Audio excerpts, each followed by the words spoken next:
সাবজেক্টটা কি এইটা হইতে পারতো না যে আপনার মা আপনাকে নিষেধ করেছে যে দেশের পরিস্থিতি ভালো না, তুমি আমার শেষ জীবিত সন্তান, আমি চাই না তুমি এখানে এসে গুলি খেয়ে মারা যাও?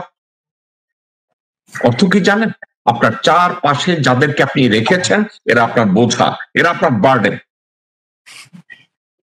তাদেরকে ঠান্ডা মাথায় আমি বলি, মা যখন একবার চলে যায় আর ফিরে পাওয়া যায় না রে ভাই।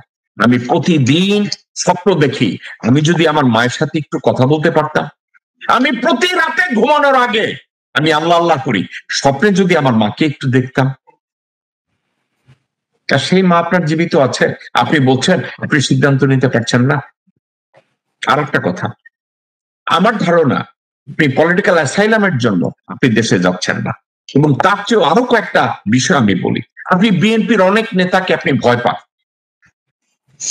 গোরখতক আব্বাস আপনাকে ইন্টারপ্রিটেট করে, এবং আব্বাসের খুনিদের আপনি প্রচন্ড ভাবে ভয় পান। আপনি ফালুকেও ভয় পান, মোসাদ্দেক ফালু, এবং ফালুর ভাই নুরুকেও আপনি ভয় পান।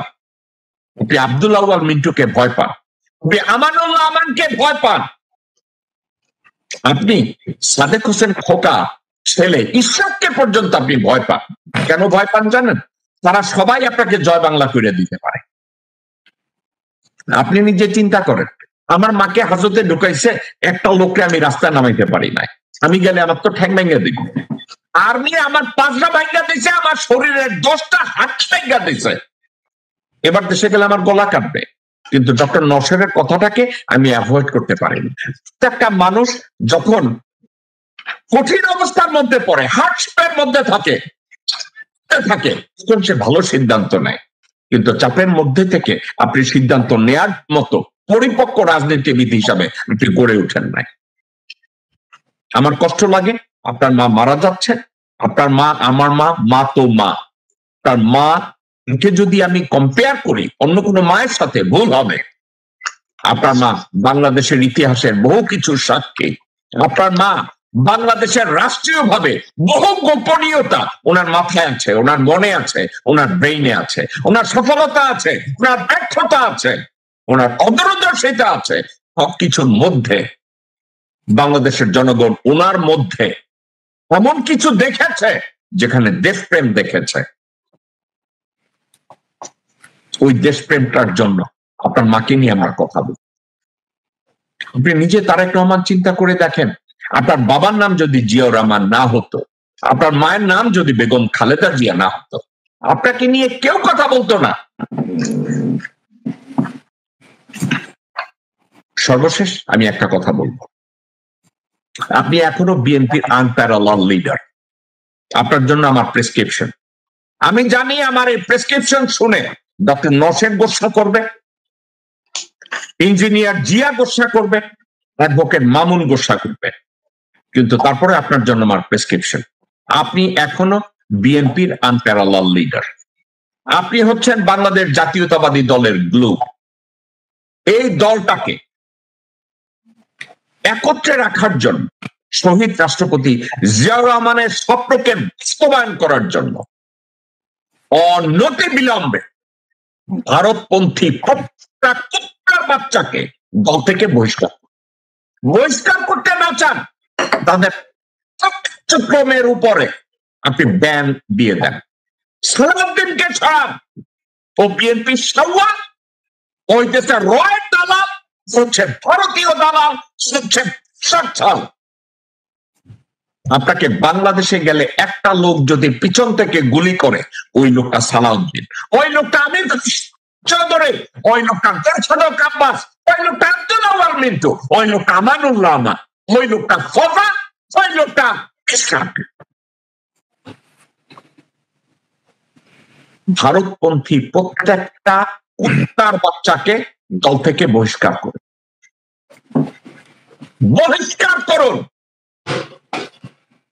আর একটা কাজ করুন, আপনি নিজে আপনার স্পিচ রাইটার পরিবর্তন করে নিজে বলেন যে ভারতের সম্প্রসারণবাদের যে কোনো নীতিকে বিএনপি গ্রহণ করবে না। ভারতের পিছনে কোন প্রকার বরদাস্ত বিএনপি করবে না।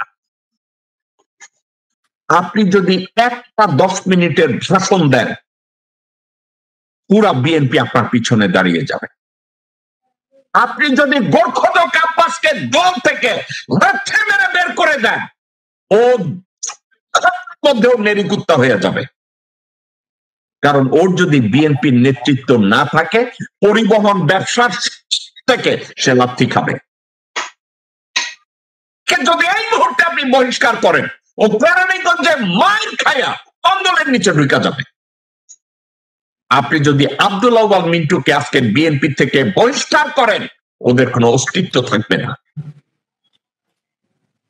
আপনার হাতে অনেক ক্ষমতা, আপনি শুধু ডিক্লার করে দেন যে আপনি ওরে ওরে ওরে ওরে বহিষ্কার করলেন।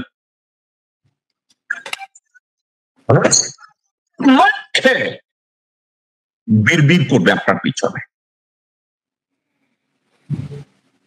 2, আপনার জন্য আরেকটা সাজেশন। এই মুহূর্তে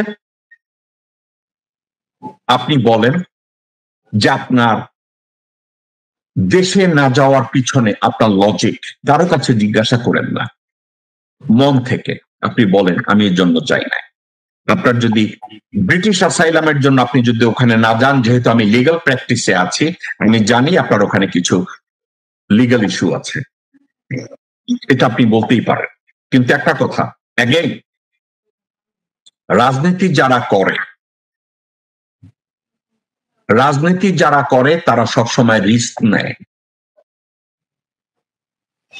আপনার বাবা জীবনের বড় রিস্ক নিয়েছিল আপনার মাকে এবং আপনার ভাইকে সহ, দেশের জন্য রিস্ক নিয়েছে। আপনি ওটা করে দেখেন। এবং আপনার আশেপাশে তল্পি বাহক কুত্তার বাচ্চাগুলো, হুমায়ুন একটা ক্যান্সার, আমির খসরু মাহমুদ চৌধুরী আপনার জন্য ক্যান্সার, সালাউদ্দিন আপনার জন্য ক্যান্সার, আমানুল্লাহ আমান আপনার জন্য ক্যান্সার, আমির খসরু মাহমুদ আপনার জন্য ক্যান্সার, সামা ওবায়েদ আপনার জন্য ক্যান্সার, রুমিন ফারহানা আপনার জন্য ক্যান্সার, মিন্টু আপনার জন্য ক্যান্সার। এই ক্যান্সার গুলোকে আপনি শরীরে রেখে আপনি টাইলানল খাবেন আর ঔষধ খাবেন, মনে করবেন আপনি সুস্থ। আপনি একটা বোকা। তারেক রহমান, এখনো সময় আছে, ঘুরে দাঁড়ান। আপনার সাথে আপনার উদ্দেশ্যে আমি কথাগুলো বলছি একটা কারণে, আমি এখনো শহীদ জিয়াকে ভালোবাসি, আমি শহীদ জিয়ার স্বপ্নকে আমি পছন্দ করি, আমি শহীদ জিয়ার জাতীয়তাবাদকে আমি ধারণ করি। এগুলো ধারণ করতে আমার বিএনপি করার দরকার নাই। আমরা সকলেই প্রত্যাশা করছি, বাংলাদেশের মানুষ প্রত্যাশা করছে কি, বিগত 16 বছর ধরে মানুষের যে অধিকার আদায়ের জন্য বাংলাদেশের মানুষ সংগ্রাম করে এসেছে, বাংলাদেশের মানুষ, গণতন্ত্রে বিশ্বাসী রাজনৈতিক দলগুলো দেশের মানুষকে ঐক্যবদ্ধ করে বিগত 16 বছর ধরে যেই স্বৈরাচার এই দেশের মানুষের টুটি চেপে ধরেছিল, সেই স্বৈরাচারের বিরুদ্ধে সংগ্রাম করেছে, আন্দোলন করেছে ঐক্যবদ্ধভাবে মানুষ নিজের রাজনৈতিক অধিকার ফিরে পাবার জন্য। স্বৈরাচার বিদায় হয়েছে। বর্তমানে অন্তর্বর্তীকালীন সরকার দেশ পরিচালনা করছে।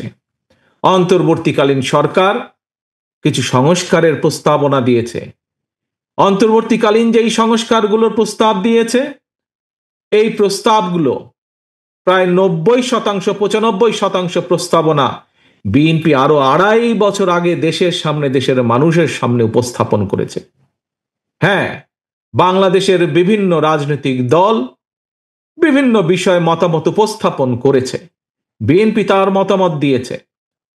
হ্যাঁ, কোনো কোনো বিষয় হয়তো অন্য কারোর সাথে আমাদের মত পার্থক্য আছে, কিন্তু বাংলাদেশের মানুষের রাজনৈতিক অধিকার, ভোটের অধিকার এবং বাংলাদেশের মানুষের নিরাপত্তা এবং কর্মসংস্থানের ব্যবস্থা করে মানুষের বেঁচে থাকার অধিকারের প্রশ্নে বিএনপির কারো সাথে কোনো আপত্তি নেই, দ্বিমত নেই। অর্থাৎ বিএনপি এই কাজগুলো করতে চায়, এবং এই কাজগুলো যদি করতে হয়, দেশের ভবিষ্যৎ সন্তান যারা, আজ যারা শিশু, আগামী দিনের ভবিষ্যৎ যারা, তাদের শিক্ষা ব্যবস্থা গড়ে তোলার জন্য যা করা প্রয়োজন, দেশের নারীদের অধিকার প্রতিষ্ঠিত করার জন্য, নারীদেরকে স্বাবলম্বী করার জন্য যা প্রয়োজন, দেশের কিশোর যুবক, যে কোনো মানুষ যার এই মুহূর্তে কর্মসংস্থান নেই, সেটি দেশে হোক সেটি বিদেশে হোক, তাকে প্রশিক্ষণ দেওয়ার মাধ্যমে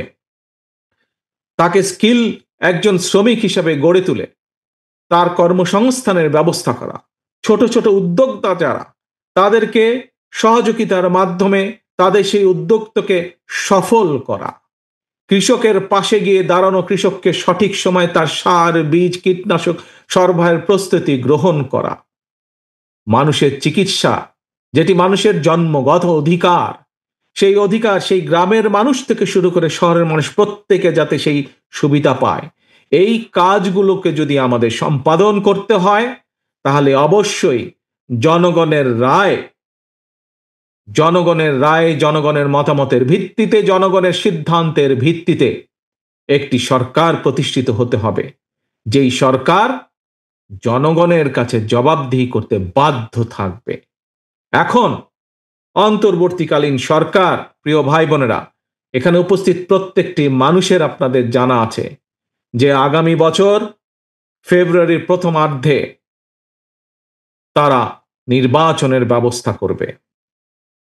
প্রিয় ভাই বোনেরা, ওই যে ফেব্রুয়ারি মাস, এই মাসে যে নির্বাচনটি হবে, এই নির্বাচনে যদি আমাদের যে 31 দফা, আমাদের যেই কথাগুলো যা সংক্ষেপে আপনাদের সামনে মাত্র তুলে ধরলাম, এইগুলোর পক্ষে যদি রায়, জনগণের রায় নিয়ে আসতে হয়, তাহলে দলের সদস্য হিসাবে উপস্থিত আছেন, দলের সমর্থক হিসাবে উপস্থিত আছেন, সেটি বিএনপি হোক, সেটি যুব দল হোক, স্বেচ্ছাসেবক দল হোক, ছাত্র দল হোক, মহিলা দল হোক, আইনজীবী দল হোক, তাঁতি দল হোক, অর্থাৎ এক কথায় ধানের শীষের যে কটি মানুষ উপস্থিত আছেন, এবং সমগ্র বাংলাদেশে ধানের শীষের যে কয়জন নেতা কর্মী আজও বেঁচে আছে, আজও গণতন্ত্রকে প্রতিষ্ঠিত করতে চায়, আমাদের সামনে একটি লক্ষ্য থাকতে হবে। কি সেটি? সেটি হচ্ছে যে কোনো মূল্যে আমাদেরকে ঐক্যবদ্ধ থাকতে হবে, এর কোনো বিকল্প নেই। আমাদেরকে থাকতে হবে ঐক্যবদ্ধ। স্বৈরাচার পালিয়ে যাওয়ার কয়েকদিন পরে আমি জেলা, থানা সহ বিভিন্ন নেতৃবৃন্দের সাথে ভাগে ভাগে বসেছিলাম। আপনাদের অনেকেই সেদিন সেই মিটিংয়ে উপস্থিত ছিলেন। সেই মিটিংয়ে আমি একটি কথা বলেছিলাম যে স্বৈরাচার তো বিদায় হয়ে গিয়েছে, পালিয়ে গিয়েছে, কিন্তু অদৃশ্য শক্তি কিন্তু ধীরে ধীরে মাথা চাড়া দিয়ে উঠছে। মনে আছে আপনাদের? এই কথাটি আমি বিভিন্ন সময় বলেছি, আজকে থেকে প্রায় 1 বছর আগে। আপনারা বহু মানুষ সেদিন সেখানে উপস্থিত ছিলেন। প্রিয় সহকর্মী বৃন্দ, ধানের শীষের প্রতিটি কর্মী, সমর্থক, ভোটার বৃন্দ, আজ আমার 1 বছর আগের কথা কিন্তু ধীরে ধীরে দৃশ্যমান হতে শুরু করেছে।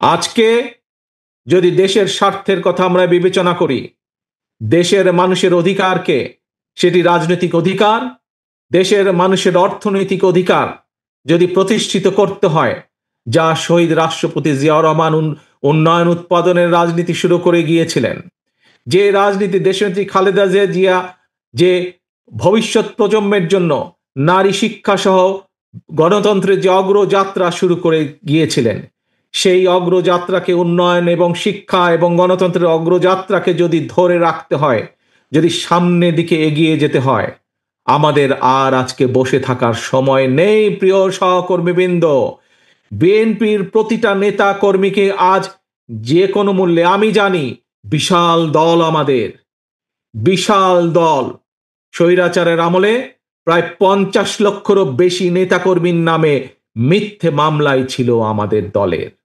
এত অনেক, পৃথিবীর অনেক দেশ আছে যেই দেশের টোটাল জনসংখ্যাও এর থেকে কম, এত সংখ্যক নেতাকর্মী আমাদের। থাকতেই পারে বিভিন্ন নেতাকর্মীর বিভিন্ন মতামত, থাকাটাই স্বাভাবিক। কিন্তু দলের যখন একটি সিদ্ধান্ত গৃহীত হয়ে যাবে, আমাদের কাজ হচ্ছে দলের সিদ্ধান্তের পিছে এসে দাঁড়ানো। কারণ আপনারা কি কারো ব্যক্তি কর্মী নাকি আপনারা ধানের শীষের কর্মী? বলুন তো আমাকে, কার কর্মী আপনারা? আপনারা কার কর্মী, কোনো ব্যক্তির নাকি ধানের শীষ? ধানের শীষের কর্মী আপনারা, জাতীয়তাবাদী শক্তির কর্মী আপনারা। কাজেই জাতীয়তাবাদী শক্তি ধানের শীষের পক্ষ থেকে যখন একটি সিদ্ধান্ত হয়ে যাবে, প্রিয় সহকর্মীবৃন্দ, আমাদের প্রত্যেকটি মানুষের দায়িত্ব হচ্ছে, যারা আমরা দেশনেত্রী খালেদা জিয়া, যারা আমরা শহীদ রাষ্ট্রপতি জিয়াউর রহমানের রাজনৈতিক আদর্শে বিশ্বাস করি, আমাদের প্রত্যেকের দায়িত্ব হবে সেই সিদ্ধান্তকে যে কোনো মূল্যে বাস্তবায়ন করা। এবং আজকে যেমন আপনারা সকলে ঐক্যবদ্ধভাবে এই সম্মেলনকে আপনারা সফল করলেন, আমরা যদি আগামী ফেব্রুয়ারি মাস পর্যন্ত প্রত্যেকটি নেতা কর্মী এরকম ইস্পাতের মতন ঐক্যবদ্ধ থাকতে পারি, তাহলে আজ যেমন একটি সফল সম্মেলন অনুষ্ঠিত হলো, ইনশাল্লাহ আমরা একটি সফল জনরায় আমাদের পক্ষে আনতে সক্ষম হব, প্রিয় সহকর্মীবৃন্দ।